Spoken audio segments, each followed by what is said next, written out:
ভাইরা আমার দেশবাসী, আজকে আমাদের ভোটে জিতে যারা এমপি হয়েছে, এমপি হয়ে তারা দেশের সেবা করবে, সাংবিধানিক অধিকার মেনে নেবে এবং সাংবিধানিক অধিকার আমাদেরকে পাইয়ে দেবে, এই প্রতিজ্ঞাবদ্ধ হয়েছে। আর আমরা কি করছি?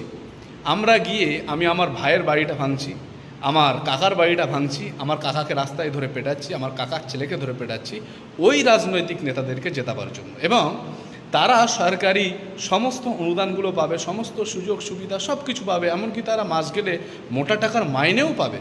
আর আজকে আমরা হতভাগা, আমরা জানি যে আমাদের ট্যাক্সের টাকা দিয়ে তাদেরকে ভাতা দেওয়া হয় বা তাদেরকে সেই স্যালারি বা অনারিয়াম দেওয়া হয়, সাম্মানিক দেওয়া হয়, কিন্তু তারপরেও আমাদের মাথার মধ্যে এতটুকু বুদ্ধি নেই, এতটুকু বিবেক নেই যে আমাদের টাকায় তারা লাল বাত্তি নীল বাত্তিওয়ালা গাড়ি চড়ে বেড়াবে, বিদেশ ভ্রমণ করে বেড়াবে, কিন্তু আমি আমার ভাইয়ের সঙ্গে ফালতু কাজে ঝামেলা করলাম, মারামারি করলাম।